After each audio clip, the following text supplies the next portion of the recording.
sah atau tidaknya penangkapan. Menurut KUHP, jadi penangkapan yang dilakukan oleh penyidik itu setelah adanya gelar kasus, ditetapkan jadi tersangka maka ditangkap. Enggak ditangkap dulu baru digelar perkaranya belakangan. Ya, jadi sah atau tidaknya suatu penangkapan, sebelum penangkapan itu penyidik kan pasti sudah manggil. Ada satu surat panggilan kepada. Oke, satu. Terus? Ya. Yang kedua, kalau itu misalnya tidak datang, dipanggil yang kedua kali.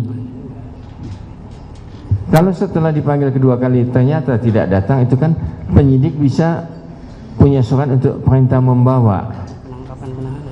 Kalau ketiga-tiga step tadi tidak dilakukan oleh penyidik, penyidik langsung main tangkap aja, itulah akibatnya jadi sampai di sini.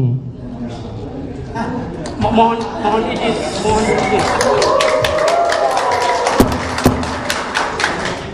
Pengadilan Negeri Bandung menggelar sidang lanjutan pra-peradilan yang diajukan oleh tim kuasa hukum Peggy Setiawan tersangka kasus pembunuhan Vina dan Eki di Cirebon pada Rabu 3 Juli 2024.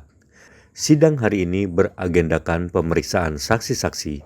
Ahli pidana dari Universitas Jayabaya Jakarta, Suhandi Cahaya, diminta keterangannya sebagai saksi ahli hukum pidana. Suhandi diberondong pertanyaan dari para kuasa hukum Peggy Setiawan dan majelis hakim terkait dengan penetapan tersangka. Suhandi pun menjawab, untuk penetapan tersangka seharusnya ada pemanggilan terlebih dahulu minimum 2 kali. Hal itu merupakan aturan yang tertuang dalam KUHP. Ahli, tadi kan ahli mengatakan ke dalam persidangan ini bahwa materi pra-peradilan ya itu termaktub dalam pasal 1 angka 10 junto pasal 77 ya, yaitu penangkapan, penahanan, SP3, malah di situ ada rehabilitasi yang diperluas oleh putusan MK, adanya penetapan tersangka, penyitaan, penggeledahan. Bahkan putusan MK terakhir itu adalah terkait dengan SPDP. Betul ya ahli ya? Nah, yang saya tanyakan ahli untuk pertanyaan mohon penjelasan kepada ahli adalah apakah pra-peradilan itu menguji tentang salah tangkap, salah tahan atau sah tidaknya penangkapan penahanan? Mohon penjelasannya ahli. Jadi di dalam KUHP itu yang diuji itu masalah penangkapan dan penahanan yang dilakukan oleh penyidik berdasarkan surat penetapan, bukan surat penetapan, surat disposisi dari atasannya, Pak ini ditangkap atau ditahan. Nah, surat penangkapan dan penahanan itulah yang diuji dalam pra peradilan.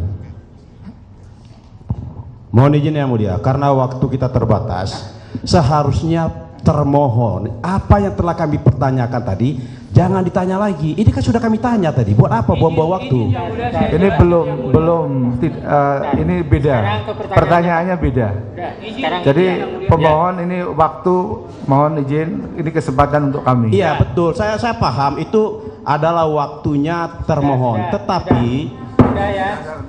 Sudah tidak ada perdebatan. Sekarang pertanyaannya apa Pak? Ya gini, izin yang mulia menjelaskan karena tadi ahli menyatakan kepada yang mulia adalah perkara error in persona atau salah orang itu adalah masuk dalam ranah perkara pokok.